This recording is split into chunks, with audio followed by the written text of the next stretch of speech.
of course, sa meet and greet. Opo, thank you din po for coming. Thank you so much. Can you tell us kung paano ka na designate for Miss Progress Philippines? I applied for it. So I saw a poster that they're looking for a candidate. And then we had several interviews and online presentations. At the same time, I mean, there was a casting call, parang gano'n. Opo, actually po, I applied for Miss World Philippines and then I did not get in. And the night I did not get in, I saw this poster. And I told myself, maybe this is for me. And then I applied the day after po. And then right now, I'm Miss Progress Philippines po.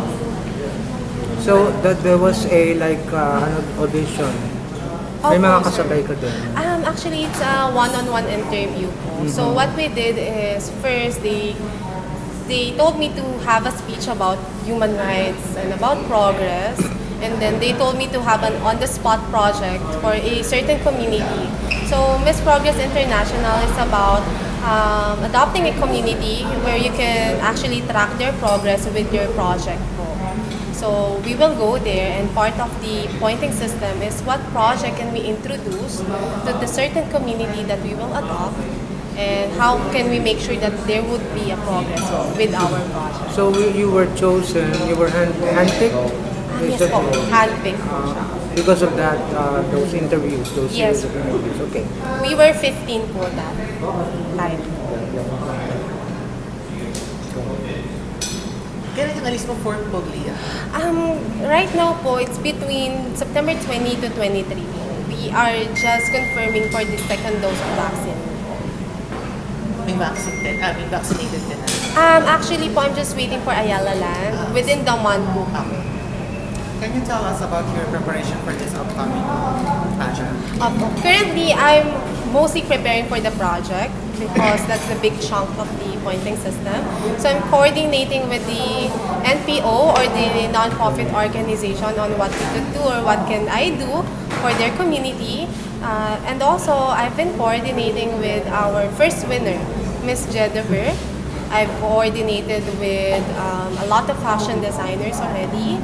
And right now, I am training with Tito Rog at Kagandahan Forest Camp.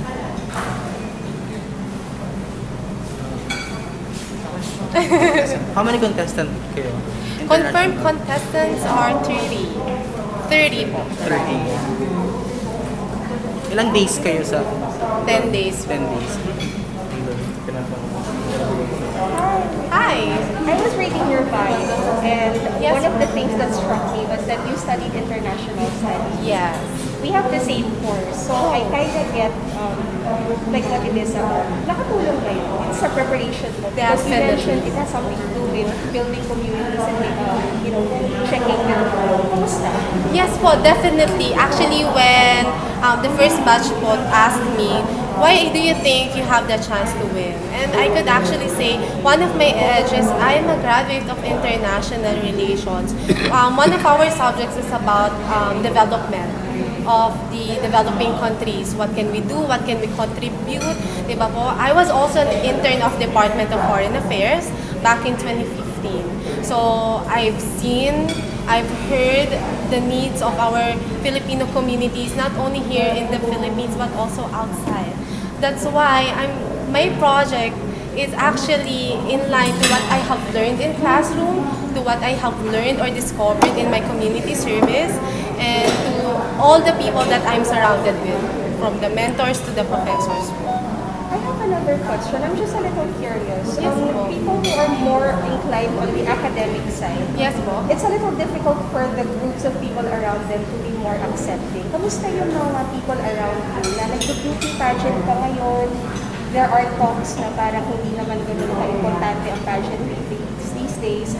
Kamusta yung reception dito sa pinasok ng pageant? Actually, I am so overwhelmed about the support system of my family, friends, and relatives.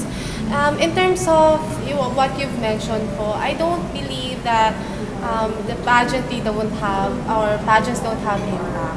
Because the fact that we women influence other women to join, I was influenced by my favorites, Catriona Gray, Gazzini, is an eye-opener to everyone that it actually influenced and inspired a lot of women to be empowered and to have a role in the community. Thank you. Good luck sa'yo. And Thank you. Italy is very exciting. Have you been there before? Not yet. This is the first time that I'll go outside Asia. So I'm really, really excited. And I've mentioned po that because I'm a European studies major. This is so exciting because I just have read it or heard it. So this time, it's the dream come true po. I feel you, girl. Good luck. Thank you po. May prepared national costume ka na ba? I've coordinated with the designer. Anong concept niya? Or theme? of Theme. national costume? Let's just say it will be connected about food. Yun, na, Food. yun po muna. Yun po muna. I may big reveal. Well, because we are an agriculture country, I'm going to Puglia, which is an agricultural based din po na city. So, ayun po. How about the gown? The gown, honestly, I'm still coordinating for the gown po. But I've talked to 3 to 4 designers already. And you're now training sa Kagandahang Floor. Yes po. Nag-training ka na ba ngayon? Opo, for 3 weeks na For 3 po. weeks na. So, kamusta naman? Last training, sabi ni Tito Roj, nag-improve na daw po ako. So, I'm so happy. And for the first time, I'm wearing 6-inch heels. Pero, kaya naman daw po, napupull off ka na How po. many laps can you do with the duck walk? Duck walk, mostly po 10 rounds po muna. Okay. What's the difference Let's talk of about these your, what you call this, your projects. Community. Which community is this in particular? Okay, when I was in college, I'm helping Itaas Elementary School. Where's It's a that? public school, sir. Where's that? So in Muntinlupa, along National Road po. So we've given them school supplies, the school needs, for example, electric fans, the the blackboards, the whiteboards, everything that lacks po sa school. And also, as mentioned po, I was a performing arts club. We had a chance to had a play with the students po of Itaas Elementary and the theater group. And also, we have events po with Jollibee, a fast food chain po with them, just to give them a time to be, different naman po. I mean, to experience a different kind of happiness, because not all children there, especially the children in public school, experience. Where do you stay right now? Where do you live? I live in Las Piñas. Las Piñas. But you finished elementary somewhere in Pasay. Yes po, Pasay po talaga po kami. Sa St. Mary's Academy, Pasay. Yes, sir. First of all, comparing this with the rest of the pageants, what makes it really very different and unique? What makes it really different and unique is because it focuses on 3 fields: human rights, environment, and health, and also the progress. They are tracking also if the project that you will propose can really contribute to the progress of the community. It's more of what you have done and what you will do. So they're looking at the track record also. What have you done for the community? And what can you do for the community? So, ayun po. But I understand before, I don't know now. Opo. I would like to ask you. There is one major title which is Miss Progress Philippines. Miss Progress International. Yes po. And then there are other titles, if I'm not mistaken. Yes po. For the runner-ups, they call it as Miss Progress Health, Miss Progress Environment, and yeah. Miss Progress Human I Rights. believe we already have a Miss Environment And Health po. and the title itself. Yes po. Tatlo po. Is Jennifer still heading the... So runner-up. Yes po, I'm talking to her. She is actually helping me. She's one of my She's not mentors. connected with the organization anymore. She's connected with Let's Talk Agency of Karen Jane Production. But not with the organization that owns the franchise for Miss Hindi Progress. po. Not anymore. Not anymore. Because it was 2017 pa po when She was the first one as Miss Progress Yes po. International. Opo. And ang inspiring po ng story niya, if you will have a chance to talk to her, nakakabilib din po yung kwento niya. She's from Mindanao. if I'm not mistaken. Opo.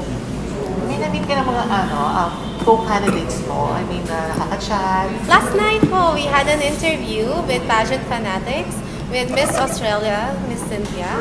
And I've been talking to Miss Japan as well. She's really friendly. And actually, Miss Japan and Miss Cynthia of Australia. Mostly po. Wala pa kayong GC? Wala po po eh. Gawan mo. Ang progress pa. In progress pa. Work in progress ang GC. Question. Italy lang ba yung ang pupuntahan niyo or may plan ka pa pumunta sa I ibang plan. Okay. Andun ka na eh. Andun na ako, but of course, I need to consider my budget, or if I could sell at a Saan ba sale. malapit yung Korea? Saan ba siya malapit? Malapit But sa bandang Rome, south sa na po Milan? siya eh. South na Is that part of Sicily na hindi pa? Hindi pa naman. That's Nag-aaral ka ba ng language nila?